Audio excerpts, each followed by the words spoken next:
Well, it is an absolute delight to be here and to join Vanderbilt University's Summit on Modern Conflicts and Emerging Threats. I will say I'm not so sure about the word emerging, though. I'm a fly fisherman, and when you think about fly fishing, the water column, the bugs sit in the bottom, and they go through their various nymphal stages, and they emerge from that aquatic environment into the air. I think we're past that. I think our enemies are inside the gate. And we'll talk about that a little bit today, and I know you've already talked about it, but I want to say this university is uniquely positioned and led to bring the policymakers and the tech experts together to have us think at the whole of government level how we handle the threats that are in front of us. And in my world as chairman of the Homeland Security Committee, right now that's cybersecurity. The creation actually of this institute is, I think, forward-thinking, because the university has the resources to make an incredible impact. From the history department that informs us on how nations will behave to the tech guys who are writing the AI, utilizing the AI. Hell, we're at a point now where we're having AI tell us how to ask the questions of the AI. And your school, this university, is the right place to lead this effort, and I commend you, and it is an honor for me to be here. And it's really an honor to get to see someone that I've known for many years, General Paul Nakasone. Now, this guy's a legend, just so you know. I mean, you probably know this, but I mean, he's a legend in the cybersecurity space, both offensive, defensive, but he's also a great human being. And I want to tell you, thanks for choosing Nashville, and thanks, Chancellor, for going after the guy. But hope you're settled in and enjoying it. And the Stage, for me, I don't own stock in it. The Stage is my favorite bar downtown, just so you know. I'm also proud to represent this institution because of your chancellor and the leadership. And I remember when the board was recruiting him to stick around.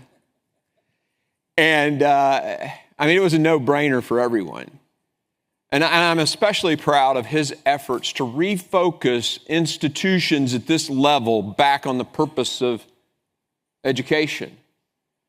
And the recent work he's done, taking out ads, full-page ads in national papers and marshaling his peers to redirect the thought centers of our nation back to their purpose. And I'm also excited to see a dear friend and sit and have a fireside chat.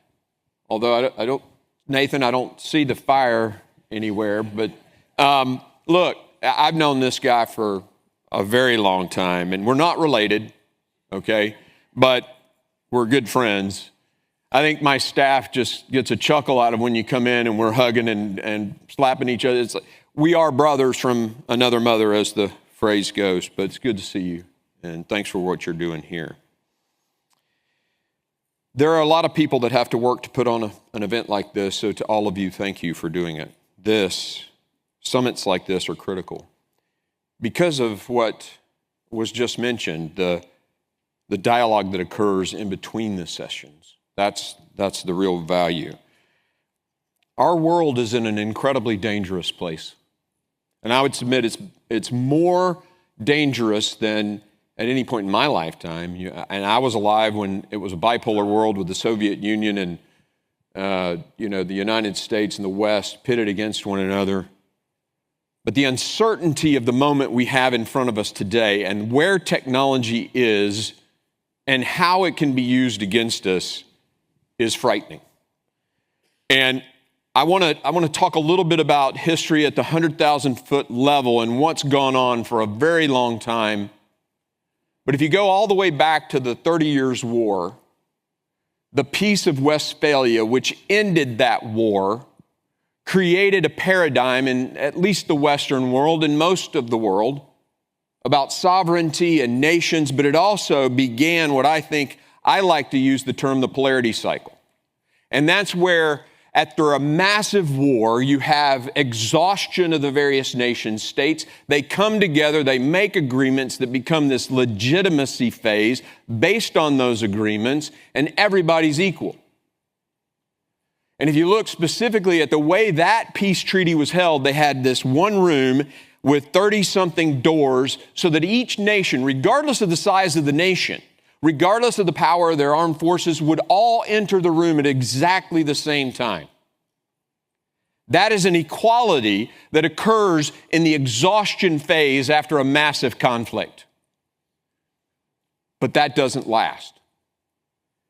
Stronger nations begin to build their own power because they fear other nations, and in that balance of power quest, the smaller nations begin to align with the bigger nations, and before long, we have a bipolar structure in a region of the world, and that ends almost exclusively in a major conflict or war.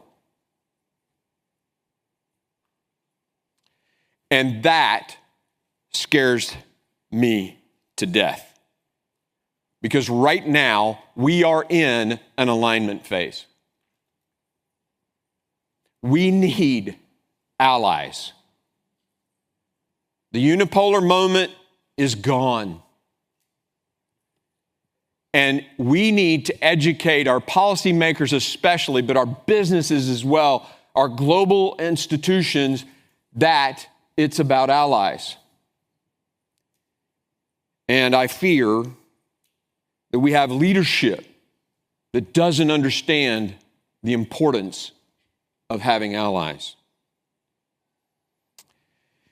In this great competition with China, I think cybersecurity is the one place that the enemy can hurt us the most without triggering a massive response. And the sad reason for that is we as a nation have never defined what our cyber response will be. We have a second use policy on chemical and biological weapons. If you hit the United States, that's when we'll hit you back with those. But we will not use a first. On nuclear, we reserve the right to say we will first use nuclear if we have to. That's a stated policy of the United States.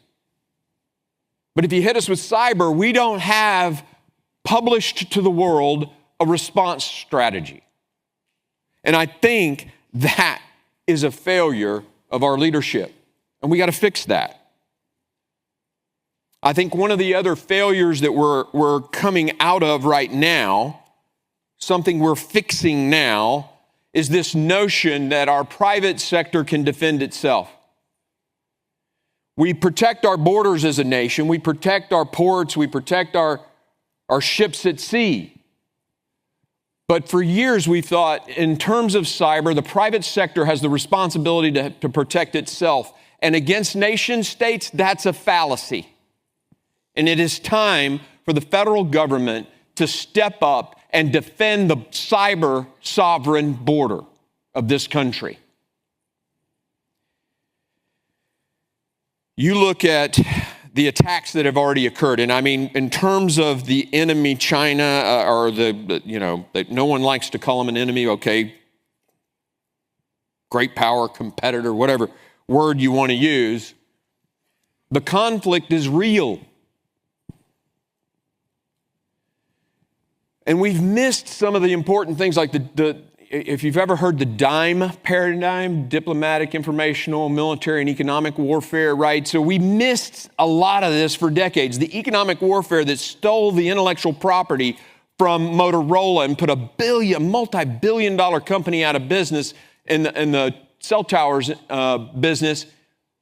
We lost thousands of jobs and we lost billions off our GDP. It takes GDP to buy tanks. It takes GDP. That conflict has been going on for a long time, and we missed it. Diplomatically, I hinted about the current polarity of the world and this competition for alliances. The Belt and Road Initiative has been going on for a very long time, and it is stealing our allies from us with dollars. The assault on the U.S. dollar from the BRICS nations is just a further step of that. But the information and IT, the cyber stuff, is probably the boldest of all. If you look at Volt Typhoon, Salt Typhoon, they're in our infrastructure, they're in our telecommunications systems. But do you hear Americans talking about this? Imagine if the Russians took a satchel charge and placed it next to a cell phone tower and had a clacker in their hand, a triggering device that could blow that tower up anytime they wanted.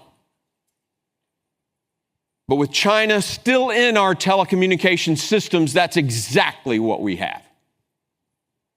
And that ought to piss every one of us off and motivate every one of us. And that's why I'm so thankful this university is addressing this issue and leaning forward.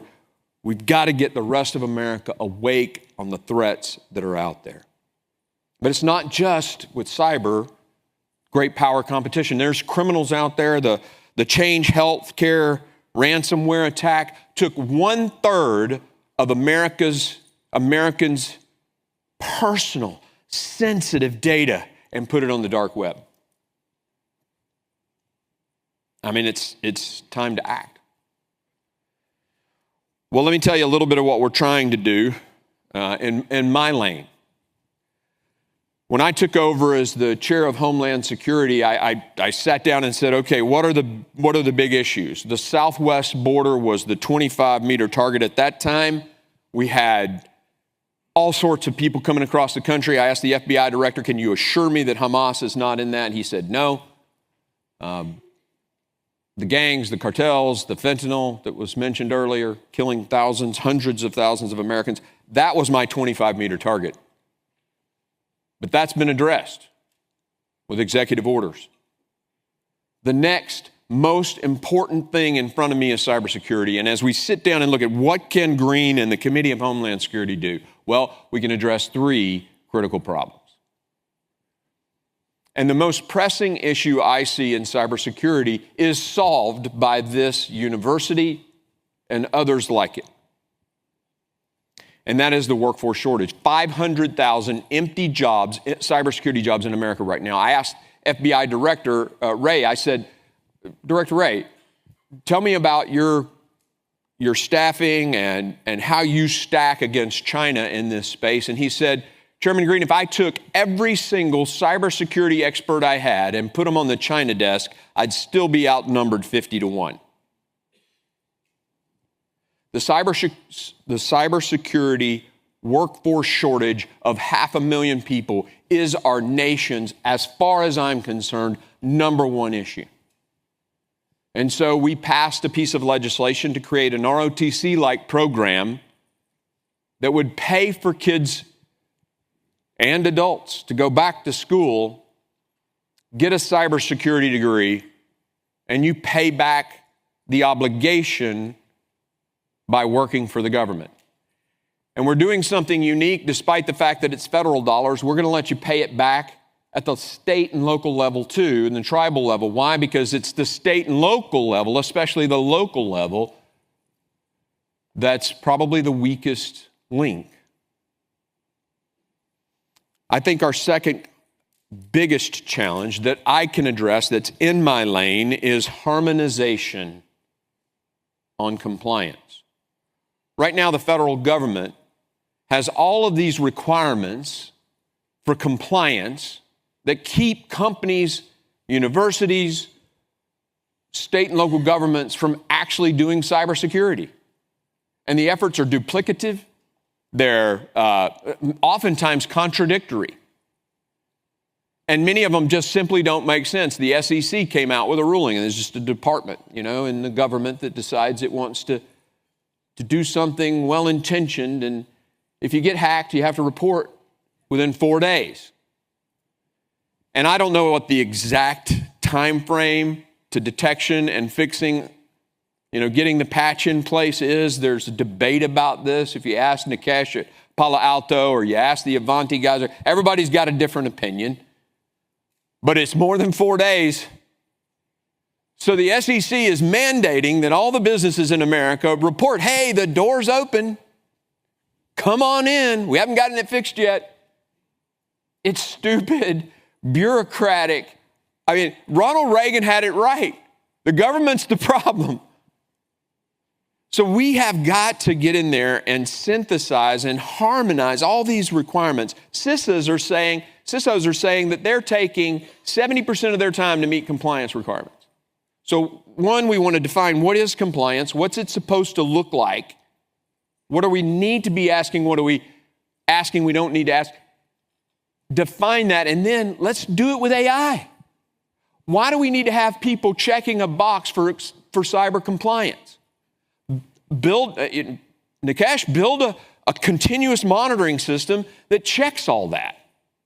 There's no reason why we can't have a software package we pull off the shelf and bam, it meets all the compliance needs, and all the individuals that have been back checking boxes and not doing real cybersecurity, defending the network, defending the institutions, can get back to doing that.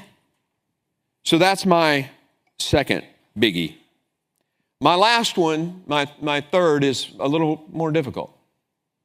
And I ran a healthcare company. I get the concept of first to market, but first to market results in rushed applications with vulnerabilities.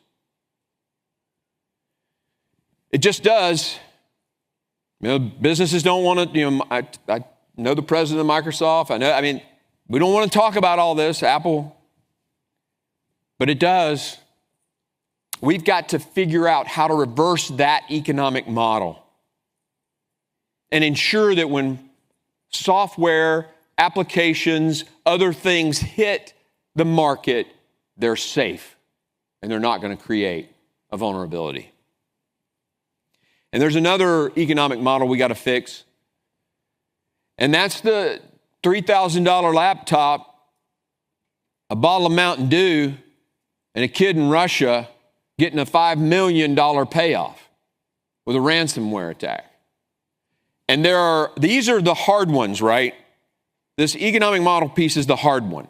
You can't extradite from Russia, despite the fact that we created an ambassador at the State Department just to try to do that.